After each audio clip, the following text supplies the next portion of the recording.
Thank you. So good evening, everyone, to our last shiur in this series. A few of you have asked me for a short bullet point do and not do list, especially for the garden that you could either give to the gardener or look at yourself. So the good news, I'm working on it. The bad news is that so many things are happening now. So every time I sit on it, something happens. And I want it to be precise because it is bullet points, and it's very important that I get it right. So I promise that within the next few weeks, way before Shmita, it will be ready, and I'll send it out. But I don't have it right now.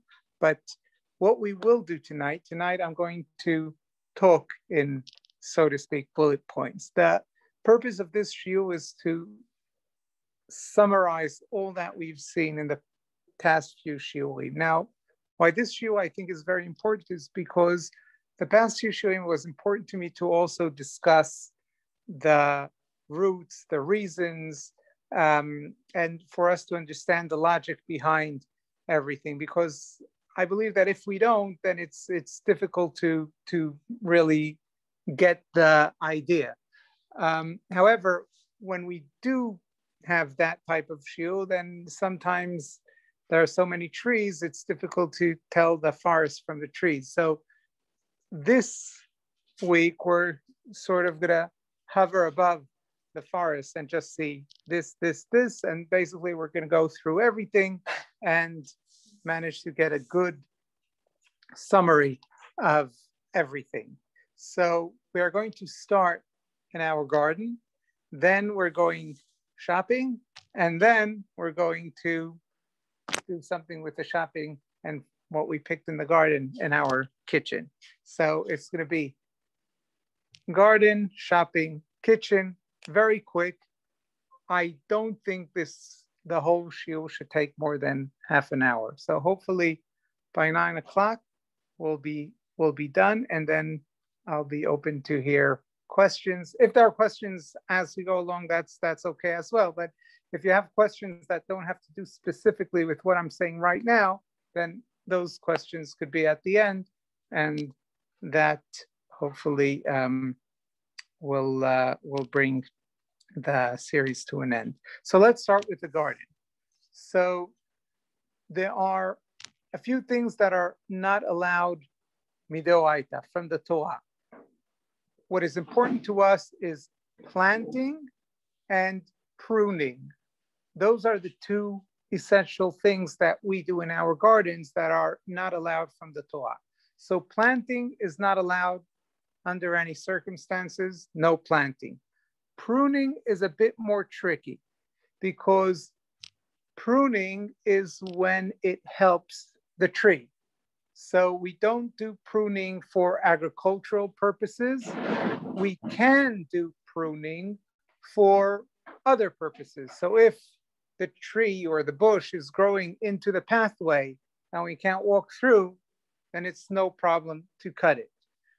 If we're doing for aesthetic purposes, it's a bit more tricky, because if it is that we need to walk through it, then that's a clear purpose. It's that's what we're doing it for. We just cut it and we can walk through and everything's fine. If it's for aesthetic purposes, then it can be done in a way that would also be agricultural beneficial. And therefore, we have to do it in a way that it's obvious that we're doing it only for aesthetic purposes. So for agricultural purposes, we would usually do a deeper pruning. We will really chop through in order, right at the beginning of winter. Usually we really give a good chop in order for it to grow better during the winter. If we do that, that is definitely not allowed. If during spring, usually it's during spring that things grow out of hand and they become all messy, and we want let's say we have a nice fence, we want it to be nice and square, we can do it, as long as we do it just for those aesthetic purposes. So therefore, we should really trim the edges, not do a deep haircut or bush cut as we would usually do, but like really so what happens is that we might have to prune more often than we will every other year because we're doing only the edges. So that's okay. We'll do it more often, but only the edges, and that way is obviously not agricultural. It has no agricultural benefit. It's just for the shape of our nice garden. Then there are all the other things: watering, fertilizing, pesting, is it called? Pesticizing. All of those other things, weeding that we do in the garden, all of those things are rabbinic. So we may not do them if our purpose is to make our garden better. We are allowed to do it in order to leave things the way they are. So if we have a small tree and we want it to grow bigger, so we want to give it a lot of water, no. If it doesn't need the water in order to survive, we're not allowed to water. If it needs the water in order to survive, to stay the way it is, then we do water. Grass, we are able to water it in order to stay nice and green. We are not able to water it in order for it to spread even more and get better than what it is. Okay. Similar to with pruning, I had to mention, I forgot to mention grass. Grass as well. When we cut the grass, that is a type of pruning. When we do a deeper cut, that is usually, that has agricultural benefits, and that is problematic. So we want to do it a bit higher than we usually do it. And that means, again, that we'll do it more often, but we'll do it. It's obvious that we're doing it for aesthetic purposes, not for agricultural purposes. Watering we'll do when we have to in order to make it stay the way it is, but not more than that. Fertilizing the same, pesticizing the same, weeding the same. Okay, but there are ways to do it even better. Meaning, when it comes to watering, we are allowed to water if we need to, but we can plan ahead of time. If we have a good computerized system, we could set it ahead of time for the whole year, and then we could set it as regular, meaning we don't have to worry just a minute if it is going to water. Is it going to water exactly what it needs, or is it going to water more? Why? Because we set it before Shmita and it goes from itself during Shmita. That's fine. That's fine. Surprising. Yeah. Yeah. We discussed the logic behind it during the past shiurim, but that was the bottom line. Okay. What a thing I think I didn't mention in previous in the first shiur in the second shiur when we discussed gardening, that was uprooting a tree. Uprooting a tree is allowed because we're not going to plant there anything. We're not allowed to plant on Shemitah. So if we're uprooting a tree because we want to build a new swimming pool, that's fine. Putting in a new swimming pool is allowed during Shemitah. The tree is in the way, that's fine. If we take out the tree because we have a few trees growing and this tree is not allowing the others to grow, that's a problem because we're doing it for agricultural purposes. If we have more than 2 trees to uproot, 3 or more, that is problematic because then it seems as we are preparing a field for planting or something like that, and therefore that is more problematic. Preparing our garden before Shemitah. So I mentioned setting the watering, the computer, if we have, that's one way, that's one thing we can do, but there are other things that we have to make sure are all done on time. Planting. A tree must take root before Shemitah comes in. So if the tree already has a chunk of dirt with it that it could survive even without being planted, Then if it is not a tree fruit, it could be planted up until Rosh Hashanah. If it is a tree fruit, it has to take root a month before Rosh Hashanah in order for it to be in the ground with its roots for a month, that it could count that year as its first year for Olah.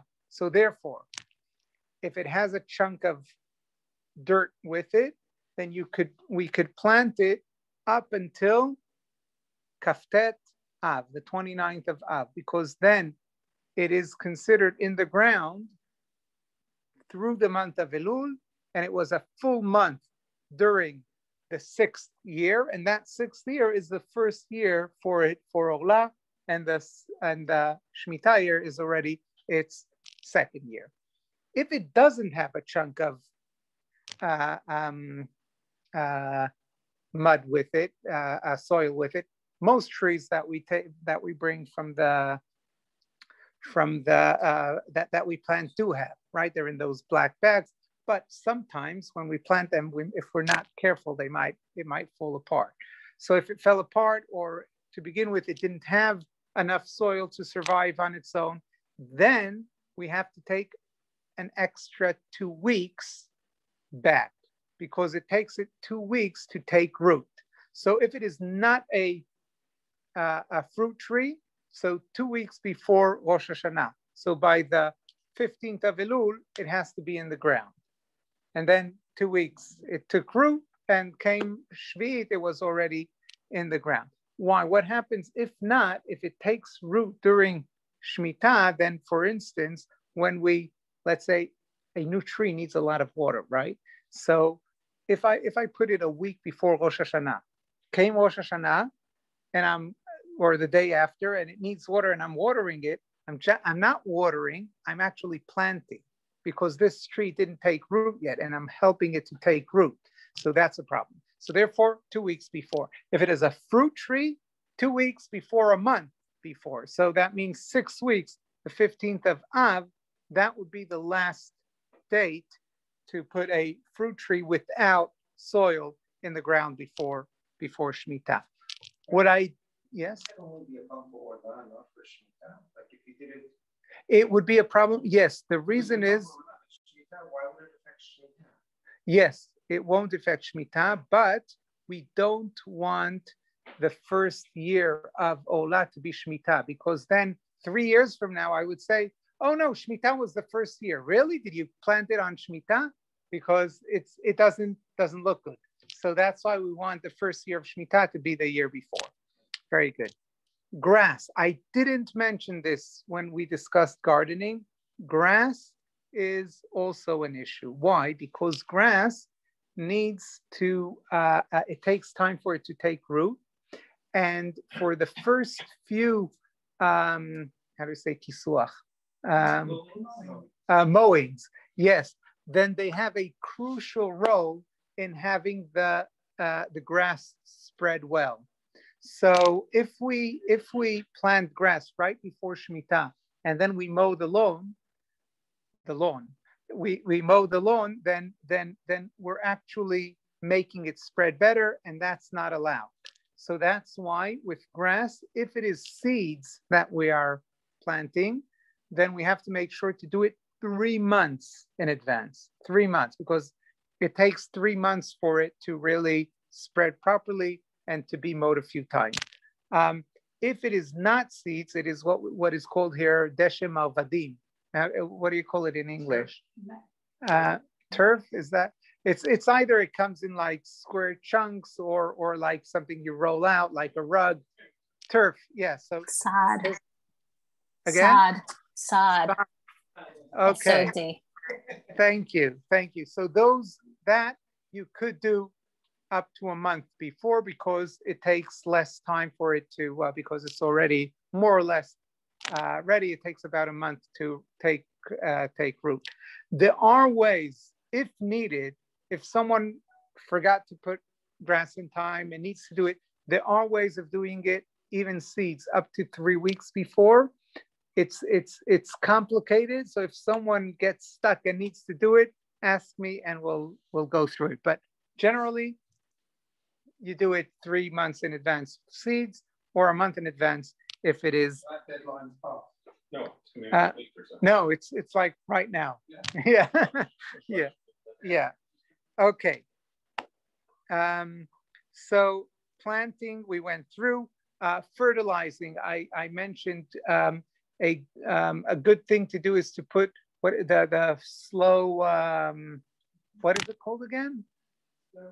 Slow release fertilizer that you could put at the beginning of the year, and it basically slowly goes throughout the year. But I think, if I understood correctly from you, Emma, it's not organic, right? I mean, but that's okay. Not one has Okay, but if someone wants to be organic, if someone has a problem with that, you are allowed to, if needed, to fertilize during Shemitah, if it is for what you have to survive, meaning if it is not to make it better, because fertilizing is one of the things midrabanan. So category, like my fertilizer is attached to my watering system. So if my watering system is set to spring water. Yes, so that's fine. That's fine. Exactly. If you set it in advance and it's in the watering system, that's a great. Maybe still the fertilizer container when it's empty. It'll last a couple months and then it runs out. Probably yes, because it's not directly. You're not doing it. It's the system doing it. So it's okay. It's a drabanan and it's not directly. Okay. A good idea is to also do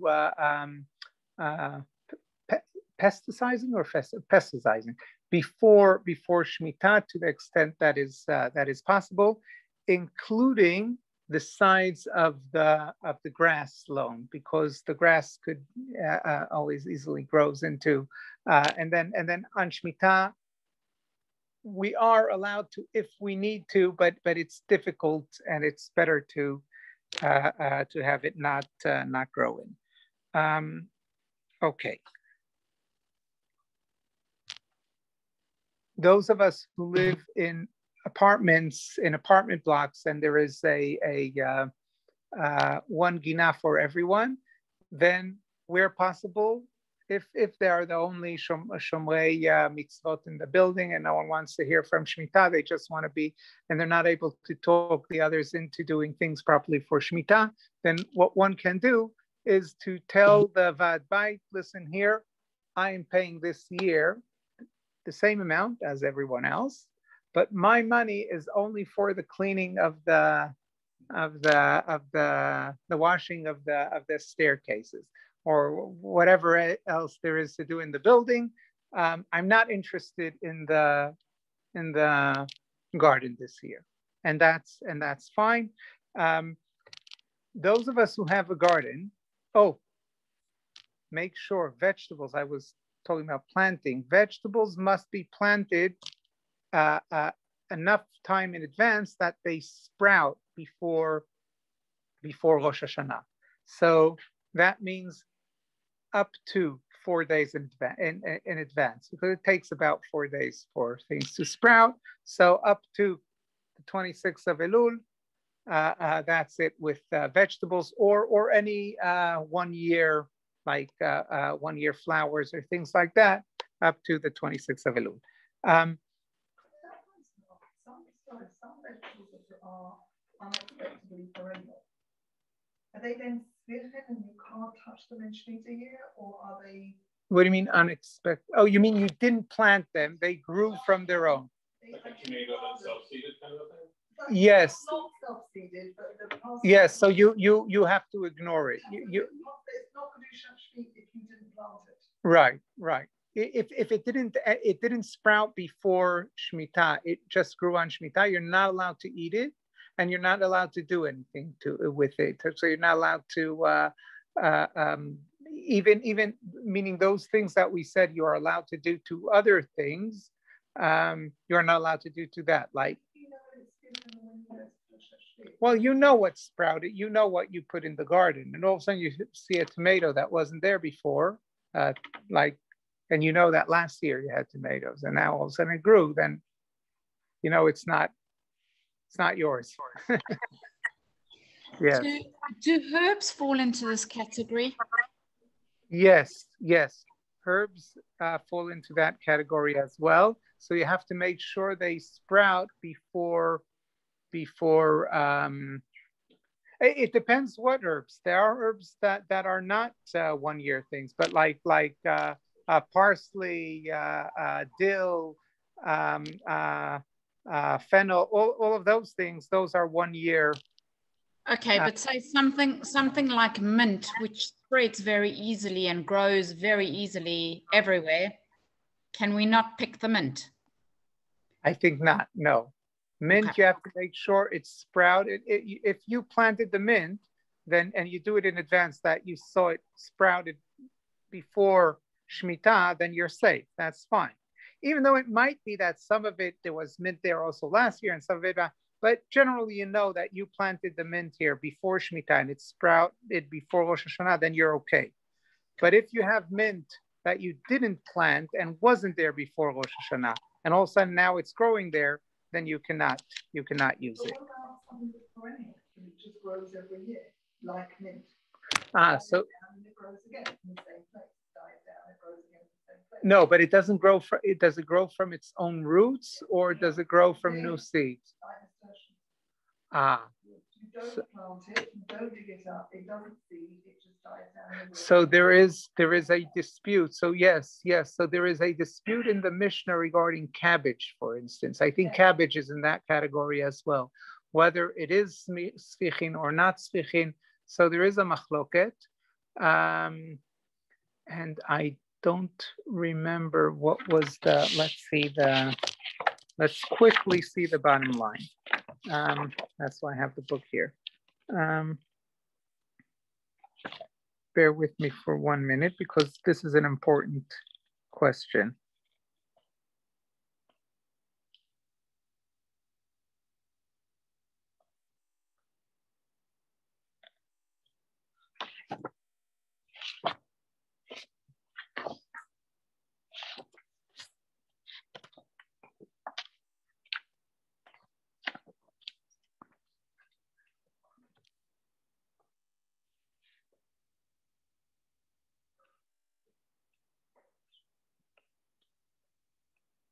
Yeah. It even mentions mint. So mint, because it grows from the same root that it did last year, it is okay.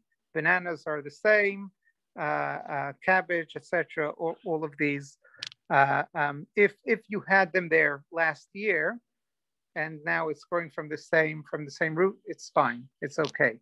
So I was wrong before because I didn't know, but it will have tushat shvit. Yes. Exactly. But the other kind of herbs, like the little things like parsley or whatever, you could grow in a pot. Yes. So I'll get to it in a moment. Yes, growing in a pot is not a problem. I'll get to it in a moment. You need to. Okay, but before we get to the pot, we're still in the garden. I'll soon get to the pot. One has to be mafkir. How do you say mafkir? Relinquish ownership over the produce of their garden for Shemitah, preferably in front of 3 people. That's the best if one can. They find 3 people and they say, no, I relinquish ownership over my produce. Okay, that does not mean that anyone that wants to come into our garden can come, because we want our privacy. We don't want strangers walking in our garden. We don't want anyone to ruin our garden, because they can ruin it when they come in. So we are allowed to control when people come in, etc. So that we could do in different ways. We could either put a sign there, you can come between certain hours and then we're there during those hours, or we could say in order to come in and pick, you can call this number or something like that. Okay, pots. If we have what is called an atzitz she'eino nakuv, a pot that does not have a hole in the bottom. Now, a hole could be, as long as it is less than 2 centimeters, it's not considered a hole. So most pots, like small pots, even if they have a small hole, they don't have a hole because it's not 2 centimeters. But even the pots with a hole, most of them have a plate underneath. So the plate makes it to a pot without a hole because the plate is not the ground. So anything that answers those conditions is considered a pot without a hole. If it's in the second floor, meaning it's not directly on the ground, second floor or higher, then even if it has a hole, it's considered without a hole because it's not on the ground, it's on the second floor. So all of those pots that are under a roof, meaning either inside the house or even outside, but under some sort of roof, are not considered part of the garden, and therefore we are able to do everything in regard to those plants. And that would include, Naomi, you said, right, herbs that we have, let's say we're having on in our kitchen on the windowsill, we have herbs growing in small pots. We could do everything, even including planting them on Shmita. Some people are careful to not plant because that is too scary, but strictly speaking, even planting in such conditions, because that is, after all, when we buy what is called matzah menutat, we'll discuss it soon, that is exactly what it is. It's disconnected from the ground in greenhouses, and therefore Shmita doesn't necessarily doesn't apply there. Use it for sora and everything else? Yes, exactly. Right. We'll get to it in a moment. Okay.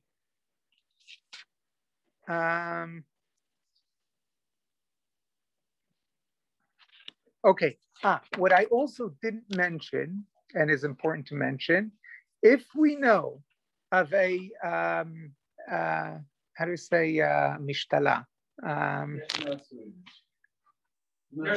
Nursery, thank you. Yes. If we know of a nursery that is under rabbinic supervision, that they keep Shmita, we are able to buy pots from them, like a plant in a pot, because we know that it was probably planted in a greenhouse or before Shabbat or whatever, before Shmita, and therefore we can take it into our house, no problem.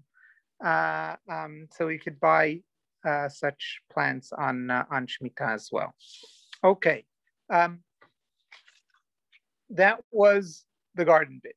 Now shopping. We're going out shopping. So the most important thing is that on Shmita, when we go shopping for fruits and vegetables, it has to be from a place with a teudat kashrut that we know that they're taking care of Shmita. If not, we don't have a guarantee that Shmita is taken care of, and that's a problem. So it has to have, so most like the big chains like Superstal, etc., they would have a teudat kashrut, but we have to make sure that that there is where we go. If there is a hetel, if most produce in all places that will go would be under hetel mechira, and that is wonderful. That is great. If we know that it's under hetel mechira, that's great. We could buy it. If we want to be extra strict, then we could buy things that are what are called otzar beitin, that is for fruits, or for vegetables, matzah menutak, what I said before, that is, those are vegetables that were grown in pots raised above the ground and in a greenhouse, meaning a place with a roof, and therefore they're not, Kedushat Shvi doesn't apply to them, or from Arava Domit, the south of Israel next to Eilat, or Yevul Shishit, fruits and vegetables. Some warehouses freeze them from the 6th year to the 7th, and then they sell it in the 7th year, and it will say Yevul Shishit from last year. Okay. What is important to know that flowers as well, especially if they have smell, also require a kashrut for Shvi'it.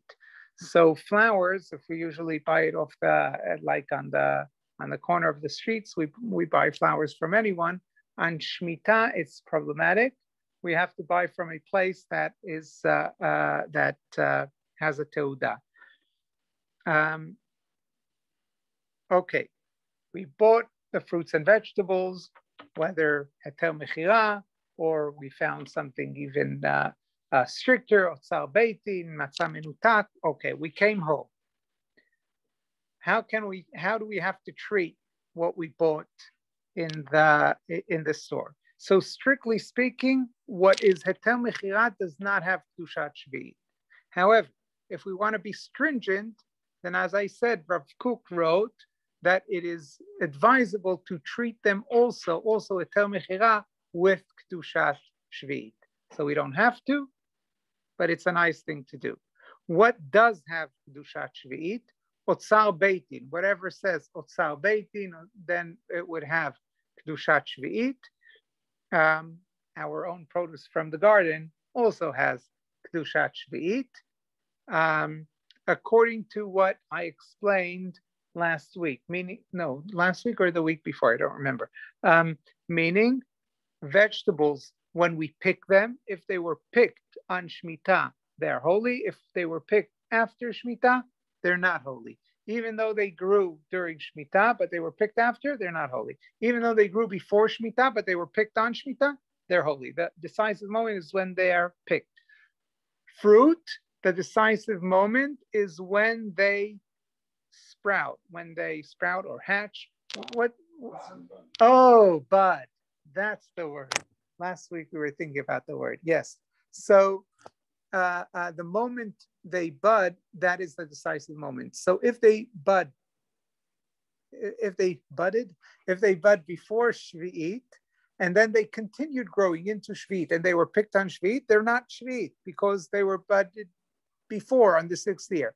If they bud on Shvi'it and they continue to grow into the 8th year, and then 3 months into the 8th year, they're picked, they're Shvi'it. So how do we know if they're Shvi'it or not? If it is in our garden, we know when they bud. If they're in the garden, we know when we pick them. So that's how we know in our garden. In the stores, how do we know? We know because we have the luchot. So these are the list. It says each and every vegetable went to be worried about sfichin, and each and every fruit went to be worried about kedushat shvi'it. That's what we use. I'm sure there'll be apps, etc. As Shmita comes with all the lists that will say, yes, avocados, you wait from here to here. So again, it could start months after Shvi'it already began, that a certain fruit is now kedushat shvi'it, because only now those that we pick were bud after.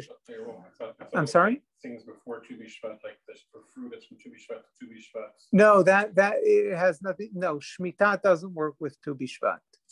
It's only yes, yeah. Okay, now what does not have kedushat shmita or kedushat shvi'it in any case is matzah menutak, meaning what was grown in detached pots in the house or in a greenhouse. Yevul shishit, not shmita. Arava domit, next to a lot, it says arava domit, import or grown by non-Jews. So those things definitely don't have kedushat shvi'it. I mentioned that according to the Chazon Ish, if it was grown by a non-Jew in Eretz Yisrael, it does have kedushat shvi'it, but no one holds like that unless you live in Bnei Brak, which was the city of the Chazon Ish. I'm sorry? On no. Right. You don't do tumot masol. No. Right. Okay. Now, what do we do with whatever is kedushat shvi'it? So if it is, so we throw it every day. We put a special basket or something on our counter, a bag in it. All the leftovers go into that bag. Every day we close the bag and throw it into the bin. That's that. Soup, if we made soup with something that was Kedushat Shvi'it, then the whole soup is now Kedushat Shvi'it. Now, what do we do with it? Then a practical solution, which is not the most stringent, but it is halachically sound, is to leave the soup out for one night. Then it's considered ruined, and we may dispose of it after it's sat out overnight. Okay, that was, I think that's all. So there's no Trumot and Masrot, which let's say your grapefruit in the garden. Right. No Trumot and Masrot. Right. But Yes. if you do it inside on your balcony, right? You do it on a balcony. Yes. So So then you do have to take Trumot and Masrot. Right. And because we don't know whether it is Maaser Sheni or Maaser Ani, we have to take both. Now we don't really take it, but whatever we say, if it's this, it's this. If it's that, it's that. But yeah. So if you grew your tomatoes, for example, in a raised bed that was not attached to the ground, they would not be. You could grow them. You grow them. They're not sfichin. They're not kedushat shvi'it. And you meiser them. Right. Correct. Then you can also throw them away. And you can throw them away because they have no kedushat shvi'it. Right. Exactly. And you can plant that one. And strictly speaking, you could also plant it. Some people are careful to not plant if they don't need to, but strictly speaking, you can even plant. Yes. Don't you have to sometime before Pesach and the Shmini? Yes. Bi'u. Right. That is an important halakha. Thank you for reminding me of that. We'll talk about it more. That's also in these luchot.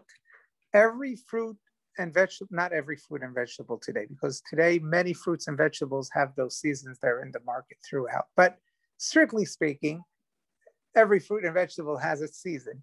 And some even nowadays have their season. And that means that from the moment that the season of that particular fruit ended, then from now on, the nature doesn't have it. The animal outside in the field doesn't have it to benefit from it.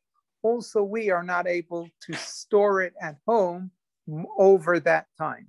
So when the season of, I don't know, let's say dates are difficult because we try, but let's say oranges. Yes. So the season ended, then we have to relinquish all of our oranges. Meaning, if we have oranges at home when the season ended, we take them outside, we put them outside, and we say, "This is not us. This does not belong to us anymore. Anyone who wants it can take it." Now, when do we know when the season ends? It would be on the luchot. It would say oranges at this and this tali. We take them out, we put them outside. It's not ours, and then anyone can take. Anyone includes ourselves. Yeah, so we could put it out there and say, okay, anyone can take it, and then after a few minutes, oh, how lovely oranges! I'll take them, and we can take them. So it's that is it's more towards. Usually towards the like after half a year of Shmita or so, but because before that the fruit is not the fruit of Shmita, it's still the fruit of Shishit, and then so it has to the fruit of Shmita and then Bi'ul whenever it comes. Okay, so that's. If you hold by Heter Mechira, the universal applies or does not apply? If you hold by Heter Mechira, then Bi'ur won't apply. Right. Yes. No, so but what you picked in the garden or if you bought things that are salbeitin or something like that. 20 years ago, we bought a few cases of from somebody that was selling salbeitin at low price because he couldn't make a profit off of it. And we had to do Bi'ur for that. Yeah. So that's a good example, right? Okay. Thank you very much. And we have a wonderful, wonderful Shmita.